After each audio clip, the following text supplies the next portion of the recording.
কোনো কাজেই আসছে না বিশ্ব ব্যাংকের অর্থায়নে 2 কোটি টাকারও বেশি ব্যয়ে নির্মিত পাবনার ঈশ্বরদী কাঁচা বাজারের ভবন। আধুনিক সুযোগ সুবিধা নিশ্চিত করতে ভবনটির নির্মাণ কাজ 8 মাস আগে শেষ হলেও এখনও চালু করতে পারেনি পৌর কর্তৃপক্ষ।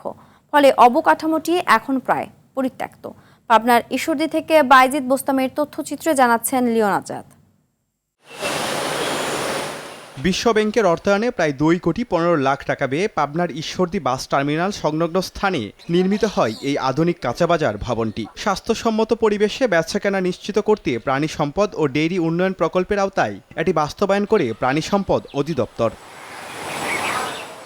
2025 সালের ডিসেম্বরে নির্মাণ কাজ শেষে বাজারটি রক্ষণাবেক্ষণ ও পরিচালনার জন্য হস্তান্তর করা হয় ঈশ্বরদী পৌরসভার কাছে।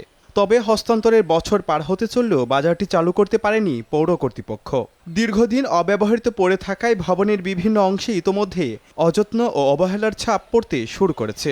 এত বড় একটা বাজার, এটা চালু করা খুব তাড়াতাড়ি দরকার, কিন্তু প্রশাসন তো এই বিষয়ে কোনো উদ্যোগ নেয় না। আসলে পৌরসভার থেকে কিছু অফিসার এসে উদ্বোধন করেছে, কিন্তু তারপর থেকে যে দোকানপাট বসবে, বাজার বসবে, এমন কোনো কিছু আমরা আসলে দেখি না। উপজেলা প্রাণী সম্পদ কর্মকর্তা জানান, নির্মাণ কাজ শেষে বাজারটি পৌরসভার কাছে হস্তান্তর করা হয়েছে। এখন দায়িত্ব পৌর কর্তৃপক্ষের। এটা নির্মাণ কাজ শেষ হওয়ার পর এটা আমরা পৌরসভাকে হস্তান্তর করেছি। এখন এই পৌরসভা দোকানগুলো বরাদ্দ দেওয়ার ব্যাপারে যাবতীয় দায়িত্ব গ্রহণ করবেন। আর পৌর কর্তৃপক্ষ বলছেন, বাজারটি কোন প্রক্রিয়ায় টেন্ডার করবেন সে ব্যাপারে এখনো সুস্পষ্ট সিদ্ধান্ত পাননি।